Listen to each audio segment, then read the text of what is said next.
Энэ удаагийнхаа бичлэгээр Солонгосын гэрлийн дэлгүүр цувралын 3-4 дугаар ангийг нь товчлон ярьж өгөхөөр сонголоо. Хэрвээ та 1-2 дугаар ангийг үзээгүй байгаа бол яг одоо энэ бичлэгийн дээд болонд гарч байгаа холбоосоор дамжин ороод үзээрэй. Viewpoint-ийн үнэн чиргэлэгчд байвал анхаарлаа нааш нь хандуулаарай. Үнэн чиргэлэгч нарыг урамшуулдаг шинэ жилийн хамгийн их урамшуулалтай тоглоом болох Дэггүй шар 2 дахь жилдээ эргэн ирсэн байгаа билээ. Viewpoint-тэй байгууллагуудаар үйлчлүүлэх бүрдээ урамшууллын эрх цуглуулж, Viewpoint аппликейшн дээр байрлаж буй Дэггүй шар тоглоомоо тоглож олонгүй бэлгийн эзэн болох боломжтой. Тоглоом нийт 7 үетэй. Одоо хамгийн том бэлгүүдтэй маргад цолны 5 дахь үе эхэлчихсэн явж байгаа юм байна. Үе болгон дотроо хэд хэдэн өрөөтэй. Өрөө болгоны ялагч тус бүр дараах бэлгүүдийн эзэн болох юм. Бэлгүүдийг дурдвал 4-өөс 7 дугаар үеийн 4-өөс 10 дугаар байранд орсон тоглогчид 20,000-аас 300,000 хүртэлх Viewpoint оноо. 5 дугаар үеийн 1-ээс 3 дугаар байрны эзэд AirPods Max, MetaQuest 3, Galaxy Watch 5. 6 дугаар үеийн 1-ээс 3 дугаар байранд орсон тоглогчид MacBook Air, iWatch, Sony Headphone. 7 дугаар үеийн 1-ээс 3 дугаар байрны эзэд iPhone 16, Samsung телевизор, Nike Collection. Урамшуулал 12 дугаар сарын 29-ний хүртэл үргэлжлэх тул үлдсэн цөөхөн хэдэн өдөртэй хамжаад тоглоомоо тоглоод бэлгүүдээ аваарай. Энэ жилийн хамгийн том шинжлэлтэй нь Дэггүй шар урамшуулалт тоглоомоор найзтайгаа өрсөлддөг болсон явдал юм. Ингэхдээ зориг тавьж өрсөлддөг. Тухайлбал өдрийн хоолнд кофенд, белунд гэх мэт. Мөн тоглоомыг тоглох явцдаа таяган чихэр цуглуулдаг. Эдгээр цуглуулсан чихрээр 100% хүртэлх хөнгөлөлттэй купонуудаас худалдан авалт хийх боломжтой байна шүү. Миний зүгээс та нартай өгөх бэлэг байна. Энэхүү QR кодыг уншуулад тоглоомын нэг эрх 3 бүүстерх бэлгэнд аваарай. Та Viewpoint-тэй байгууллагуудаас оноогоо цуглуулж, Дэггүй шар тоглоомоор өрсөлдөн олон гоё бэлгийн эзэн болоорой. Viewpoint. Ганцхан амьдардаг нэг эмэгтэй гэртээ байж байтал гэнэт хэн нэгэн хаалгыг нь тогшсноор мөрдөх чимээх 3 дугаар анги эхэлдэг. Эмэгтэй гэрлээ унтраахад тэр хүн хаалгыг нь онгойлгохыг оролдоно. Орж ирэх гээд байгаа хүнийг эмэгтэй таньдаг бололтой түүнтэй уулзахыг хүсэхгүй байгаагаа хэлэн уурлав. Тэгээд цагдаа дуудчихсан гэж хэлэхэд хэсэг намгүн боллоо. Тиймээс эмэгтэй хаалгаа нээж шагаавал хинч байсангүй. Гэнэт нэгэн зүйл маш хурдтайгаар түүн рүү ирснээр бүсгүй цонхороо шидэгдэнэ. Автобусны буудал дээр хэн нэгнээс нуугдж байгаа бололтой сэжигтэй залуу автобусанд суудаг. Гэтэл цагдаагийн мөрдөгч орж ирээд бүхэл зорчигчдыг автобуснаас буухыг хүснэ. Харин урдуур сууж байсан нэгэн эмэгтэй буусангүй. Мөн сэжигтэй залуу буулгүй толгоогоо доошлуулан сууж байтал мөрдөгч түүн рүү дөхөнгөө хэлдэг. Чондоо хууны вилад нэгэн эмэгтэй үхсэн байна. Гэрт нь гал гарснаас болж угаартаж үхсэн. Гал тавьсан байсан. Гээд залуу дээр ирэн чи үздэй гэлээ. Сэжигтэй залуу хариулсангүй. Гэтэл түрүүний эмэгтэй буухтаа залуу руу харахад тэрээр галын хохирогч эмэгтэй байхыг хараад цочирдлоо. Ингээд залууг баривчлан авч явлаа. Нэг настан гэртээ ганцаараа зурагт үзэж байв. Түүний арын цонхны цаана хэн нэгэн настан ажиглан зогсох ба удалгүй хаалгыг нь тогшдог.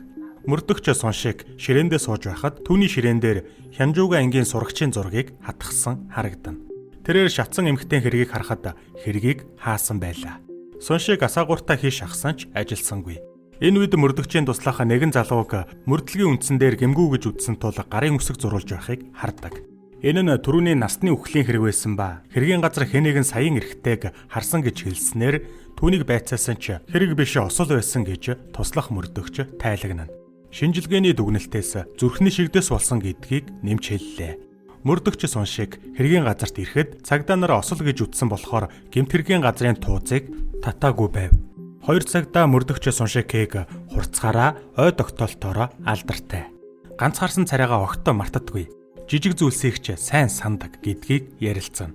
Ямар нэгэн зүйл анхаарлыг нь татвал хэргийг хаана гэж байхгүй. Эцсийг нь хүртэл мөрдөөдөл байдаг. Баримтлах түвшин нь өндөрч гэлээ хэрэг шийдвэрлэлтийн түвшин нь бага гэж тайлбарладаг. Ингээд тэрээр ганцаараа амьдардаг настан амиа алдсан гэрт нь орж ирлээ. Тэдний үзэж байгаагаар энэ нь зүрхний зочмог шигдээсийн улмаас гинтийн үхэл байсан гэв. Эхнэр нь нас барсан, хүүхдүүд нь гадаад байдаг болохоор ганцаараа амьдардаг байсныг тайлагнана.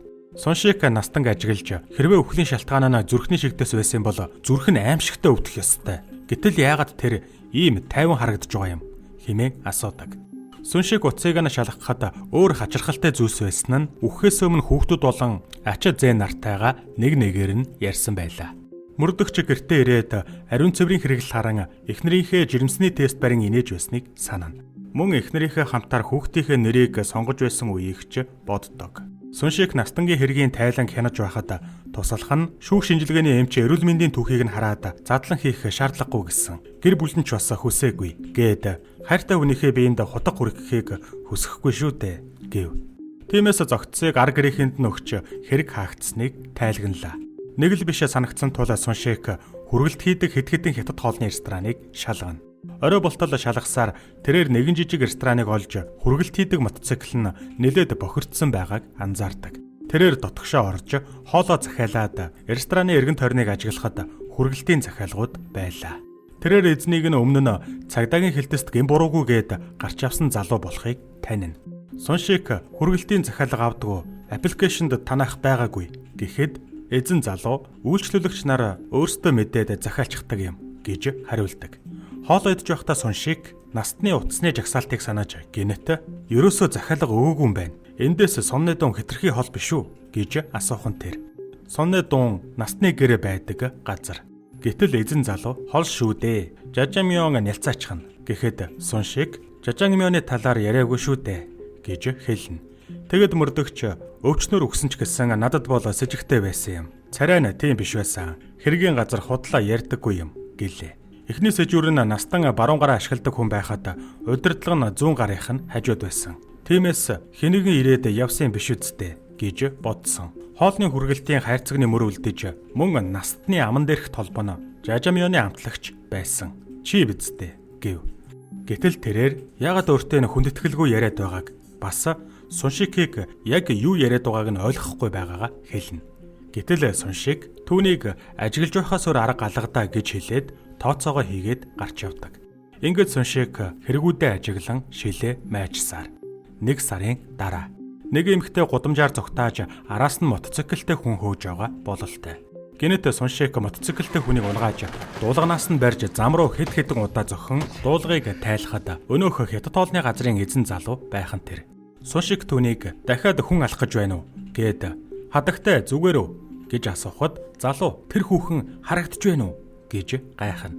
Гэтэл эмэгтэй босоод эргэж хартал тэрээр энэ ангийн эхэнд гарсан галд шатсан хохирогч эмэгтэй байлаа. Удалгүй эмэгтэй нүднээс цус гарахад Суншик чи өгчихсөн шүү дээ гэхэд залуу мөрдөгч таны нүд сайн байна шүү. Наадах чинь энд байж болохгүй хүн байгаа юм гэв. Эмэгтэй эргээ явхад залуу зүгтаахыг оролцсноор мөрдөгч түүнийг дахин барьдаг. Машины гэрэл тусахад мөрдөгч залуугийн нүдийг муур шиг байхыг анзаарна. Ингээд Суншик гэрлийн дэлгүүрт орж ирээд цагдаа байна, сэжигтэн хайж байна гэдгээ хэллээ. Эрэгтэй 30 орчим настай, 180 см өндөр, жижиг үстэй. Гэхэд Вонён яагаад эндээс хайж байгааг нь асуухад мөрдөгч энэ хавьд алдсан юм а. Өдий цагаар танахаас өөр гэрэлтэй газар алга гэхэд чамдаантай эмэгтэй хаалга руу чиглэв. Гэтэл Суншик шалан дээр туслах цусны мөрийг хараад хадагтай төр зогсоор гэлээ. Тэрээр та бэрцсэн юм уу гэж асуухад эмэгтэй үгүй ээ би маань тийм ч сайн өдөр биш байна гэж хариулснаар Суншик түүний сарын тэмдэг нь ирсэн гэж боддог. Тэгээд эмэгтэй борооноос хорогдож байсан ч зогсохгүй бололтой гэв. Улмаар Суншик цуваа тайлж үүнийг өмсө дахиад байгаа гэд эмэгтэйд өмсүүлнэ. Ийхүү эмэгтэй гэрлийн дэлгүүрээс гарч мөрдөгч Вонён 2 дотор үлдлээ. Хянжууд ээж нь яасан ч их гэрэл загтгийн тэрээр ээж нь гэрэл загсныг санаж гудамжаар гүүхтээ чамдаантай эмэгтэй хажуугаар зөрснөөр тэрээр зог тусан зогсоод цааш явдаг. Хянжуу хаалгаар орох гэтэл Вонён түүнийг оруулсангүй. Гэртээ харгиснээр Хянжуу явлаа. Удалгүй Суншик дэлгүүр олон үйлчлүүлэгчтэй маа их сонин газар байна гэж хэлнэ. Вонён түүнээс энэ газар яаж ирсэн юм гэж асуухад мөрдөгч гэрэл нь маш тод байсан гэж хариулдаг. Гэтэл Вонён манай дэлгүүр бишээ энэ газар гэж хэлснээр 3 дугаар анги төгснө. 4 дугаар анги цогцос хадгалах газартаа эмч сувлагч 2 ажиллаа хийж байгаагаар гадны хүмүүс хэмээх 4 дугаар анги эхэлдэг. Гэнэт сувлагч чангаар дуу алдан үхээгүй байна. Цогцос чимээ гаргасан гэж эмчтэй хэлнэ. Эмч сувлагчийг тайвшруулж талигач түүнийг сонсож байгааг сануулад нас барсан болохоос цогцос биш үгсэн ч гэсэн хүн гэж анхаарууллаа. Тэгээд биеинд нь хуримтлагдсан хий гарч байгаа чимээ гэдгийг тайлбарлана. Эмч сувлагчийг агаар амьсгалж ирээд дуусах уучлалт гуйхаа мартав гэснээр сувлагч талигаачаас уучлалт гуйдаг. Дараа нь тэд талигаачийг маш сайн бэлдэж бүх зүйл дууссаны дараа эмч сувилагчаас ар гэрийнхэнтэй нь холбогдохыг хүслээ. Сувилагчийг явсны дараа гинэт цогцос эмчтэй ярьж эхлэх ба өөрийгөө ингэж өгөх ёсгүй гэдгийг хэлнэ. Эмч бүгд таны харамсал, тайван нойрсдоо. Олон хүмүүс өөрийн үхлээ хүлээн зөвшөөрдөггүй юм. Үхлээ зөвшөөрөхөд хэцүү. Цаг их ордог хүмүүс байдаг гэдгийг тайлбарллаа. Ийхүү эмч талигаачтай ярилцсаар илүү гэрэлтэй газар ганцаараа очих болно. Энд болсон зүйлийг мартана хэмээн эцсийн замд нь үдэж өгнө. Эмч хаалгыг хаасны дараа талигаачийн уйлах нь сонсогдлоо. Юнжи ажилдаа ирээн захилгаан шатанд суухад удалгүй нэг эрэгтэй цуг суудаг. Нэлээд норсон эрэгтэй 8 давхарт бууна гэдгээ хэлснээр Юнжи гайхан өдий цагаар 8 давхарт гадны хүн орохыг хоригддаг гэдгийг хэлнэ. Тэрээр өөрөө 8 давхрын эрчим тэмчилгээний тасагт ажилдаг болохоор энийг мэдэж байгаагаа тайлбарллаа. Эрэгтэй тэр осол олон хүнийг хүнд гэмтээсэн. Тэд сэрэх болов уу гэж асуудаг. Гэтэл Юнжи хүнд осолд орсон болохоор хэцүү байна хаа гэж хэлснээр гэнэт шалан дээгүр ус урсаж эхэллээ. Гайхаа харвал эрэгтэй уйлж явах ба удалгүй захилгаан шат бүхэлдээ усан давтаж эхлэнэ. Юнжи айж сандрахад эрэгтэй бүрч ихээр уйлж юугүй захилгаан шат усаар дүүрв. Удалгүй Юнжи амьсгалах аргагүй болон усанд бүрэн живдэгч захилгаан шат 8 давхарт ирж хаалга нээгдэх ба өнөөх эрэгтэй болон ус байсангүй. Юнжи сууж байлаа. Сүншик Воньюнд сэжигтэн нь яг л муурных шиг нүдтэй гэж тайлбарлаж байхад өөрийнх нь нүд хачирхалтайгаар хөдлөхийг Воньюн хардаг.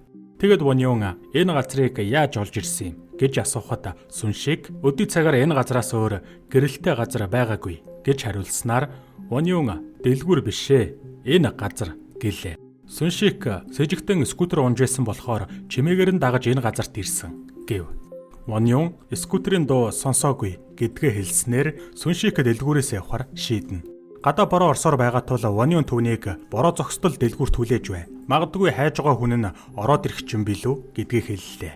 Эрчим тэмчилгээний тасагт ослын улмаас нөхцөл байдал нь хүнд байгаа өвчтөн ирнэ гэд завгүй байв. Тиймээс тэд ор хүрэлцэхгүй тул архины хамааралтай залууг өөр өөрөнд шилжүүлэхээр шийднэ. Юнжи ахлах сувилагчаасаа архинд донтогчийг бие шилжүүлэх хэмээн хүсэлт тавьдаг. Өмнө нь тэрээр согтуу жолоочдод дайруулан комд орсон болохоор түүнтэй ярилцахыг хүсжээ. Харих замдаа Хёнжу чамдаантай эмэгтэйтэй таарахад эмэгтэй өчигдөр харсан бидтэй. Одоо ч гэсэн харж байгаа үсттэй гэж асуухад Хёнжу тийм гэв. Эмэгтэй түүнээс гэрэл авахар ирсэн юм уу? Ойр ойрхон авч байх чинь гэж асуухад Хёнжу ээж нь загтаг гэдгийг хэлснээр тэд сална. Юнжи архинд донтогчийг түрж явахдаа түүнийг маш аюултай үе шатанда орсныг хэлв. Түүнийг ухаангүй байхдаа хэн нэгэнтэй яриад байсан гээд хэн нэгнийг харсан гэж бодож байгаагаа хэллээ. Юнжи өрөөний гэрлийг унтраахад залуу айж байгаагаа хэлснээр орны гэрлийг нь асаагаад түүнийг хэнийг харсныг нь сонирхож тэр хүнийг өөрийгөө ч бас харсан гэж хэлдэг. Юнжи осолд ороод толгоогоо гэмтэн комод орсноо хэлнэ. Тухайн үед бас Демирч үхэх шахсан ч дахин амилжээ. Юнжи ухаан орсныхоо дараа бодит ертөнцөд дасан зохицоход хэцүү байснаа түүнээс хойш хаяа хардаг болсноо хэлдэг. Өвчтөн залуу түүнийг хэнийг харсныг нь сонирхоход Юнжи хүн эсхийг нь мэдэхгүй байна. Ялгаж чаддаггүй. Ялгахад хэцүү ч өөр харагддаг. Гэхдээ таныг хэнийг харсныг чинь мэднэ. Үхээгүй бас амьдраагүй хүн гэв. Тэр морг асуусан хүнийг ухаангүй арай гэж дэвсвэрлэж байгаа өвчтөн гэдгийг хэллээ. Юнжи тэр өвчтөнд санаа тавьдгаа ярьж ахлах сувлагч нь ч бас өөрийг нь ухаангүй байхад санаа тавьдаг байсныг хэлнэ. Эцэст нь үхэл амьдралын загт байгаа хүмүүсийг харсан бол та ч бас үхэл амьдралын загт байгаа гэсэн үг. Тиймээс өөртөө санаа тавиарай гэж зөвлөлөө. Хёнжуг явж байтал нэг эрэгтэй түүнийг дуудсан нь өнөөх бэрүү даардаг залуу байдаг. Тэр түүнээс нохой харсан уу? Яг одоо хуцаад байгааг сонсож байна уу гэж асуув. Хёнжуд их л хачин санагдсан болохоор тэрээр гэрлээ түүн рүү тусгаж харахад битүү цандсан байдаг. Хёнжу Воньюны захиасыг санаж түүний хачин байдлыг анзаараагүй царайлан ээж хүлээж байгаа харилаа гэдгээ хэлснээр тэр түүнийг явуулна. Энэ хооронд эрчим тэмчилгээнд байгаа өвчтнүүдийн бие дээрдэж эхэлжээ. Юнжи энэ өвчтний амьдрах хүслээс гадна бусад хүмүүсийн амьдруулах хүслийн хүч байх гэдгийг хэллээ. Ингээд эрчим тэмчилгээний дасагт үхэл амьдралын загт байгаа хүмүүсийг харуулна. Сүнхээгийн байшингийн урд суух хөлн хугарсан хөвгүүн байшингаасаа гарч чадахгүй байгаа сүнхээ дандаа даарч нохоо хайж яваа эрэгтэй. Эмэгтэйн чамдаанд байж магадгүй автобусаар орой харьдаг залуу бас мөрдөгч. Сувилагч нар бүгддээ санаа тавин ажилласаар. Хянжуу гэртээ ирээд ээжээсээ гэр нь яагаад тийм харанхуй байгааг асуув. Тэрээр өнөөдөр гэрэл авчирч чадаагүй. Гэрлийн дэлгүүр рүү явх болгонд байнга бороо орж бас хачин хүмүүс таарад байна гэдгийг хэллээ. Тэрээр ээжээсээ уучлалт гуйж маргааш заавал гэрэл авчирна гэж амладаг. Хянжуу ээжигээ тэврэхэд ээж нь анхлуун цэцэг шиг үнэртэж байгааг мэдрэх ба түүний ээж энэ ангийн эхэнд гарсан моргтойгоо талиагаач байсан нь тодорхой болно. Ээжийг нь авсанд хийж цэцэг тойруулан тавьж байгаа болохоор улмаар үнрэн хянжууд үнэртжээ. Энэ үед тэдний хаалганы дурангаар чамдаантай эмэгтэй харангаа тэднийг хамт байгаа гэж бодож байна уу? Тэд нэгнээ мэдэж байгаа болов уу гэж хэлснээр 4-р анги төгсдөг.